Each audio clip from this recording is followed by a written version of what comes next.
Bonjour mes amis, voilà, je fais une nouvelle vidéo que je ne sais pas quand est-ce qu'elle paraîtra, dès que je pourrai la mettre en ligne, j'espère demain, aujourd'hui, j'en sais rien. En tout cas, je voulais vous faire une vidéo aujourd'hui sur les massacres de la Saint-Barthélemy. Alors, c'était en 1572, hein, donc dont Catherine de Médicis a joué un rôle, mais il n'est pas certain qu'elle en soit l'instigatrice principale. Malheureusement, elle était veuve d'Henri II, de Henri II, je crois, oui c'est ça, du roi Henri II, je vérifie la source avant tout, oui, d'Henri II donc. Mais voilà, elle était une fine femme politique, c'est vrai. Alors elle s'est mise du côté des chrétiens, un coup des protestants, enfin bon. Alors je vais lire ensemble avec vous un petit peu le compte-rendu de ce qui s'est passé réellement durant cette journée de Saint-Barthélemy. Alors, le massacre de la Saint-Barthélemy, donc dans la nuit du 23 au 24 août 1572, donc, est un épisode sanglant des guerres de religion. Alors, tout d'abord, chers amis, je vous invite à vous abonner si ce n'est pas déjà fait, à partager, liker, mettre un pouce, activer la clochette, etc., etc., etc. Merci à tous de votre attention. Alors, entre catholiques et protestants, donc en France, alors que le mariage d'Henri de Navarre et de Marguerite de Valois est censé apaiser les conflits, l'idée s'impose de tuer les nombreux gentilshommes ou gentilshommes, voilà, protestants venus à Paris pour l'occasion. Le massacre commence dans la nuit du 23 au 24 août par le meurtre de Coligny, dont le cadavre est défenestré. Puis les cloches de la capitale appellent au carnage. Les Parisiens assassinent 3000 à 4000 protestants. Seul Henri de Navarre, mais c'est pas le futur Henri IV, hein, Henri de Navarre et le prince de Condé échappent à la mort en adjurant le protestantisme. Le massacre se poursuivit en province jusqu'en octobre et déclenche la 4e guerre de religion. Impossible à évaluer la manière précise. Le nombre de violences est estimé à 13 000. Ouh là là, c'est énorme. Origine de la Saint-Barthélemy. Alors, après le court règne de François Ier, son frère Charles IX lui succède en 1560. Mais il n'est âgé que de 10 ans et le pouvoir est de fait exercé par sa mère, Catherine de Médicis. Cette période est marquée par des troubles intérieurs, dont le massacre des protestants à Wassy ou Vassy, je ne sais pas comment on dit, hein, dans Wassy, les victoires catholiques de Rouen et Dreux, 1562-1563, puis de Jarnac, où le chef des protestants, Condé, trouve la mort. La régente tente une politique de conciliation et le traité de paix de Saint-Germain en 1570 est censé ramener la paix entre catholiques et protestants. Alors c'est la fin, vous l'avez compris, de la période dans cette époque médiévale de ce qu'on appelle la Renaissance, hein, c'est donc fini. La guerre contre l'Espagne de Philippe II et la conquête éventuelle de la Flandre devait détourner les Français de la guerre civile. Le premier signe de cette réconciliation devait être le mariage d'Henri de Navarre. Cependant, dans tout le pays et surtout à Paris, s'annonçait une puissante réaction catholique. Catherine de Médicis se rendait compte des dangers d'une guerre contre l'Espagne. Elle le voyait surtout qu'en poursuivant la politique de ménagement avec les protestants, les Valois risquaient d'être renversés par les Guises, soutenus par la majorité de l'opinion publique. Oui, les révolutions en France ont eu lieu bien avant. Hein. Alors, l'assassinat manqué contre Coligny. Le protestant Gaspard de Coligny, amiral de France, est l'un des principaux meneurs de la lutte armée depuis 1562. À cette époque, il a pour ennemi François de Guise, mort en 1563. Henri, nouveau duc de Guise, poursuit âprement les combats dès 1571. Il rejoint Paris et joue un rôle de premier plan au sein du Conseil royal. Le 18 août 1572, on célèbre l'union de Marguerite de Valois et d'Henri de Navarre. Les fêtes somptueuses sont interrompues 4 jours plus tard quand Maurevert tire sur l'amiral. Certains historiens attribuent cet attentat à Catherine de Médicis. Bon, inquiète de l'influence de Coligny sur son fils. Toutefois, d'autres hypothèses semblent possibles, car l'amiral compte de nombreux ennemis. Henri de Guise le tient pour responsable de la mort de son père, Philippe II, et le duc d'Albe craignent qu'il prête main forte à Guillaume d'Orange pour libérer les Pays-Bas.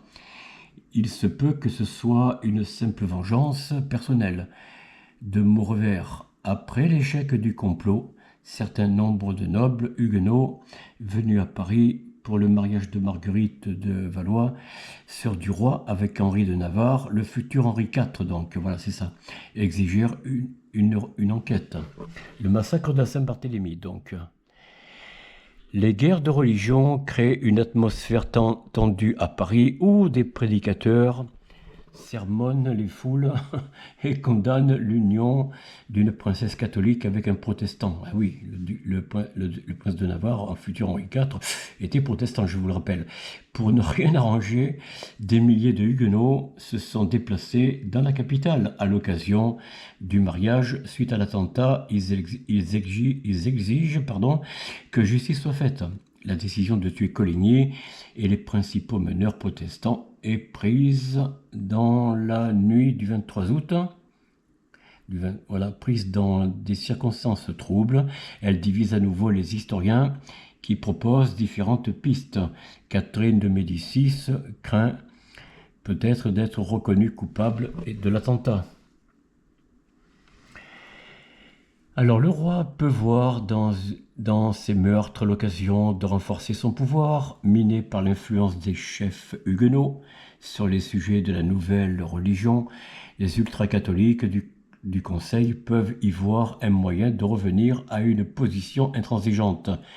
Devant cette menace, le roi n'avait plus d'autre ressource que de devancer les Guises et de frapper lui-même le parti protestant à la tête.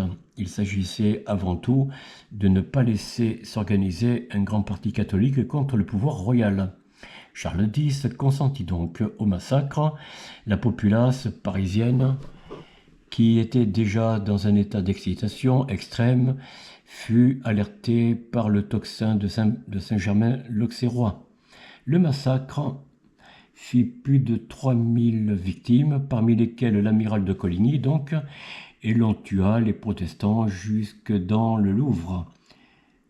Débordé par le peuple déchaîné, Charles X réussit à sauver son beau-frère Henri de Navarre et le prince du sang Condé, qui échappèrent à ce sort grâce à leur conversion forcée et furent détenus à la cour jusqu'en 1576. Le 25 août, le roi revendique la responsabilité du massacre de la Saint-Barthélemy devant un lit de justice. Donc le lit de justice, si vous voulez, c'est l'équivalent aujourd'hui, en quelque sorte, enfin, pas tant équivalent que ça, mais enfin, un petit peu comme l'Assemblée populaire ou la future Chambre des députés, ou voilà, bref. Alors, le parti protestant était en partie décapité, mais ces éléments les plus durs purent se réfugier dans l'ouest, près de La Rochelle et dans le Midi. La généralisation des massacres et ses conséquences. En quelques jours, les émeutes gagnent de nombreuses villes de province. La Charité, Meaux, Bourges, Orléans, Angers, Lyon, Troyes, Rouen, Bordeaux, Toulouse, Albi, etc., etc., etc. On dénombre environ 10 000 morts.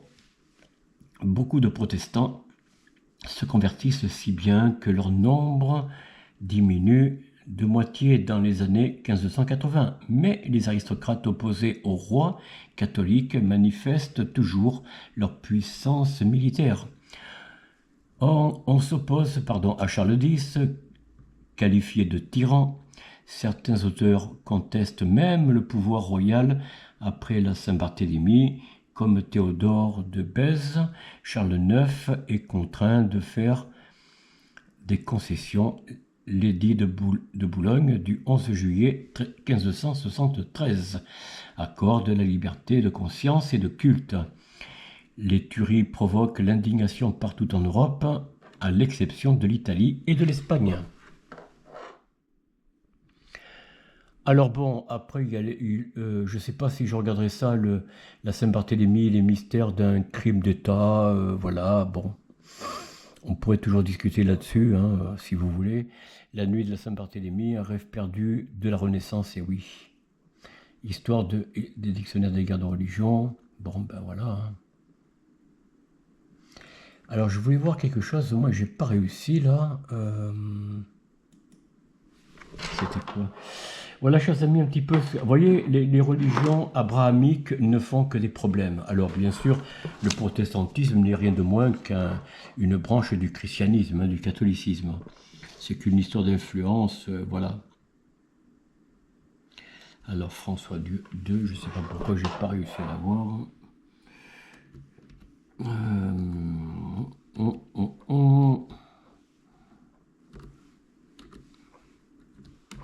Je vais mettre le chiffre 2, comme ça on va voir si ça marche.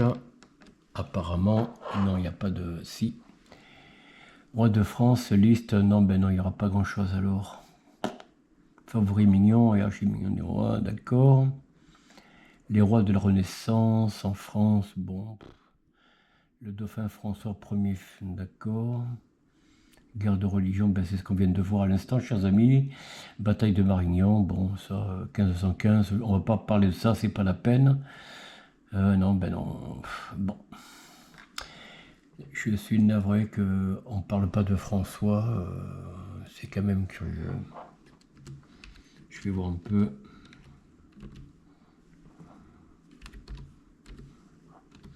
Je vais voir un peu ce que ça donne. Alors, est-ce qu'on parle de François Ier? Oui. Bon, ben, ma foi. Henri II. Bon, ben non, on parle pas de François II, c'est bien dommage. Bon, tant pis. Voilà, chers amis, cette vidéo s'achève là. Comme vous le voyez, on a un petit peu fait le tour.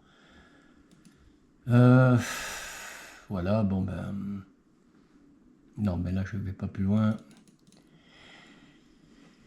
Nous verrons dans les prochaines vidéos, chers amis, qu'est-ce qu'il en est. Alors, vous voyez que l'histoire des protestants, des chrétiens, c'était la fin. Mais c'était encore la période de la Renaissance, c'est vrai, mais là, la période de la Renaissance, les arts et les lettres, si on peut dire, ont été entachés par ces guerres de religion. Voilà un petit peu, chers amis, ce dont je voulais vous parler aujourd'hui. J'espère que ça vous a plu. Si c'est le cas, vous savez ce que vous avez à faire. On se dit à bientôt. Soyez heureux en famille, avec vos enfants, petits-enfants, parents et grands-parents, avec vos amis. Alors, je ne sais pas quand est-ce que la vidéo sera mise en ligne, lundi ou mardi, quand je pourrai. Autant que parce que c'est très long à charger. J'ai mis quand même 3 fois pour pouvoir la charger. La vidéo que vous avez actuellement en poste. Sur je ne sais plus sur quel roi d'ailleurs. Alors on se dit à très bientôt et puis portez-vous bien. Et sinon, bon début de semaine. Au revoir.